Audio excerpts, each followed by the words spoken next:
Citoyennes et citoyens, nous avons fait le maximum pour vous présenter l'essentiel du grand projet de notre méprisant. En coulisses se prépare un nouveau modèle, celui de l'ouverture de nos données de santé au privé. Mais pas uniquement. Ce qui suit concerne l'ensemble de la population. Prenez 9 minutes de votre temps pour visionner cette vidéo.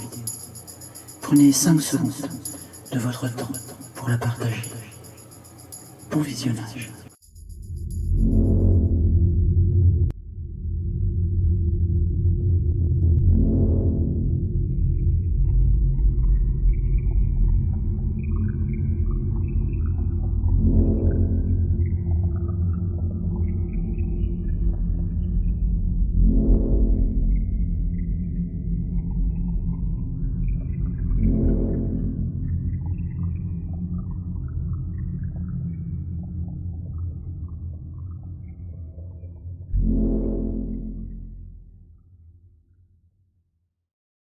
I want France to be a startup nation.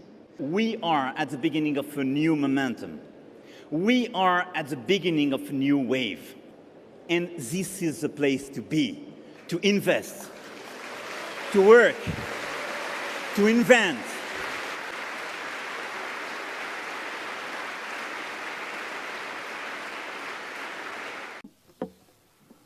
Vous êtes solidaires ? La clé, c'est d'innover le plus vite possible, de diffuser le plus vite possible l'innovation et de s'assurer que tout le monde y ait accès le plus vite possible.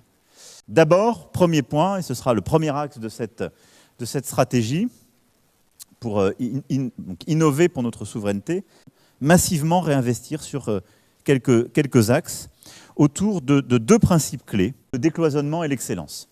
Décloisonner, c'est partager l'information collectée, produite, fiabilisée. C'est utiliser les données de santé par les acteurs privés ou les acteurs publics. Comme on vient de se doter d'outils à travers la loi, on prenne bien le temps de les décliner. Et donc sur les fondations de la recherche fondamentale, nous allons amplifier notre politique de soutien à une recherche appliquée autour de 3 défis prioritaires. Mais donc 3 défis prioritaires dans ce cadre-là sur lesquels je voudrais insister et qui sont à mes yeux complètement. Le premier défi, c'est les biothérapies. Paradoxalement, le retard que nous avons pris peut être une chance pour prendre la première place en matière de biothérapie qui ne vont plus être demain cantonnés aux maladies rares. Je pense aux nouveaux vaccins à ARN, qui ne vont pas concerner seulement la Covid, mais je pense à la biologie de synthèse, à toutes les nouvelles technologies de bioproduction, modification de cellules. C'est un enjeu économique et c'est un enjeu, encore une fois, de souveraineté compte tenu de la dépendance que j'évoquais. Et donc, pour ça, je voudrais qu'on se donne sous 5 ans 2 objectifs simples, ils me paraissent atteignables. Si on peut après les dépasser, c'est encore mieux. Produire au moins 5 nouveaux biomédicaments en agissant sur 4 thématiques phares. Les biotechnologies, les innovations en thérapie génique et cellulaire dans tous les autres domaines, les nouveaux systèmes d'expression et le développement d'unités de production plus performantes et d'outils d'optimisation des systèmes de culture et procédés de bioproduction. En termes de moyens, les biothérapies feront l'objet de 800 millions d'euros d'investissement de l'État, auxquels il faut ajouter près de 2 milliards d'investissements privés qui ont été identifiés. Deuxième défi, c'est la santé numérique. Très clairement, on le sait, c'est un levier absolument fondamental pour accélérer. J'aperçois aussi de l'autre côté le DG de la CNAM qui est là et qui a ce trésor, une grande partie de ce trésor et de cette banque de données. Et en matière de données, c'est formidable.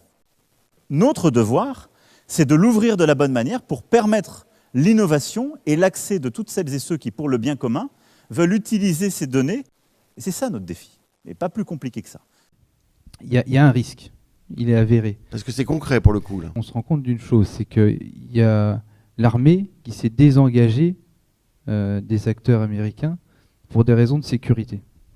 Donc l'armée se désengage. La gendarmerie se désengage de ces acteurs américains pour des raisons de sécurité. Le CEA se désengage des acteurs américains pour des raisons de sécurité. C'est un sujet très compliqué et qui alimente parfois beaucoup de passions quand ce ne sont pas des tensions. Mais nous allons réussir à les surmonter Alors, on a mis en place le Health Data Hub, c'est un très bon début. Je pense que sur ce sujet, la clé, une fois encore, c'est la rapidité. Et je sais que les industriels sont là. Le risque, c'est d'ailleurs qu'on ait dans les 18-24 prochains mois des stratégies concurrentes qui se mettent en place. Et donc, au fond, on a besoin d'avoir une stratégie très coopérative de tous les acteurs, qui est de jouer le jeu du partage de la donnée entre ceux qui produisent les données, ceux qui demandent des financements, ceux qui les utilisent et qui parfois tirent d'importants bénéfices. On ne peut pas non plus avoir de l'innovation qui est bloquée parce qu'on préserve trop de la donnée publique. Donc je pense vraiment que sur ce sujet, si on arrive à le faire, on peut vraiment avancer.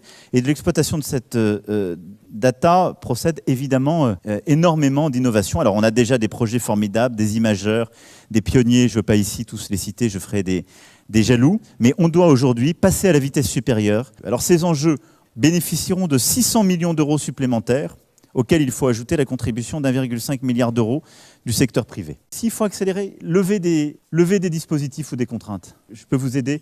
Si c'est trop lent, rendez-vous dans 6 mois, on peut accélérer les choses. Donc ça, c'est vraiment la deuxième condition, le deuxième élément prioritaire, 600 millions d'euros d'investissement public, 1,5 déjà comité du privé. Troisième champ prioritaire, nous devons à la fois anticiper les profils des 10 prochains virus les plus nocifs et donc avoir presque sur étagère, si je puis dire, les traitements et vaccins adaptés, au moins en phase préclinique. La NRS jouera absolument un rôle clé et je souhaite qu'avec nos acteurs industriels et producteurs de toute la communauté, on puisse bâtir d'ici à la fin de l'automne une évaluation des financements additionnels dont on a besoin. Donc au total, ce sont 4 milliards d'euros additionnels à la loi recherche que nous mobilisons, avec évidemment au moins autant du privé. 4 milliards de financement public. Deuxième série de remarques que je voulais faire, je vous rassure, ça va aller beaucoup plus vite. C'est qu'entre la recherche, l'innovation, la commercialisation, il y a une étape qui est celle de l'évaluation des traitements, des molécules innovantes sur le patient dans le cadre de la recherche clinique.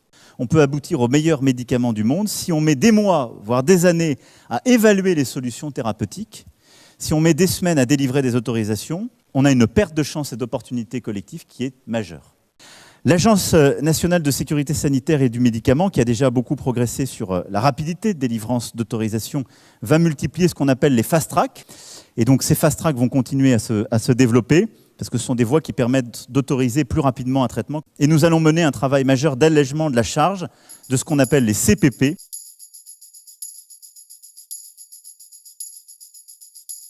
pour optimiser les délais de rendu des avis. Et on va simplifier, et ça, le ministre, je le sais, il tient au combien, les cahiers des charges et les procédures pour les CPP.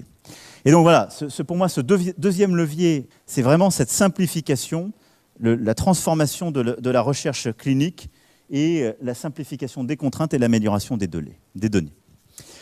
Et puis, il n'y a pas d'industrie de santé performante, on le sait, sans recherche, mais il n'y a pas d'industrie de santé sans marché. Et donc moi, je voudrais qu'on fasse deux choses en sortie de crise. Et donc, on va se caler sur le modèle allemand. Et donc, le modèle allemand, c'est que quand l'accès au marché immédiat après avis de l'équivalent de la HAS, donc pour nous de la HAS, est donné, eh bien, l'entrée soit immédiate sur le marché. Donc, on va changer de système totalement. Puis, tout dernier point, puisque le prix va avec aussi les politiques d'innovation, il faut qu'on puisse accompagner justement toutes ces innovations, qu'elles soient dans les grands groupes ou dans nos startups, nos PME, et donc réussir à avoir cette stratégie. Je partage ce que vous avez dit. Et là aussi, on a quand même eu depuis 2 ans une stratégie de, pardon de l'anglicisme une fois encore, mais de scale-up. Et donc ça vaut pour la tech, pour la deep tech et la health tech. Et donc pour ça, on va mobiliser BPI France. 1 milliard d'euros seront mobilisés sur les 5 prochaines années en subventions et prêts sur la phase d'amorçage. Sur la phase développement qui permet de mobiliser les investisseurs privés, ce qu'on appelle le fonds de fonds.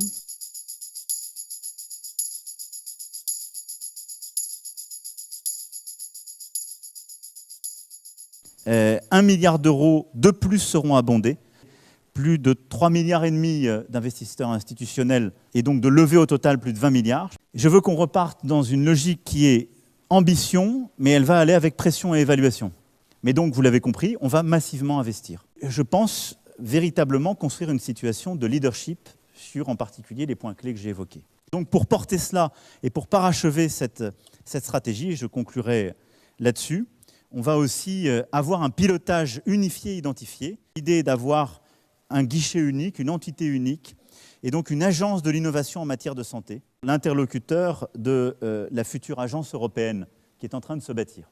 Il y a énormément de modèles, de choix, ce secteur est formidable, et comme vous avez compris, on va investir et surtout être beaucoup plus efficace collectivement. Merci infiniment à tous. Vous allez tout casser. Mais on réparera, on est entrepreneur. Les entrepreneurs, ils veulent des preuves d'amour. Donc, deux choses, on essaie de les donner au maximum et on continue. J'adore les entrepreneurs parce que ce sont des gens qui ne demandent jamais rien.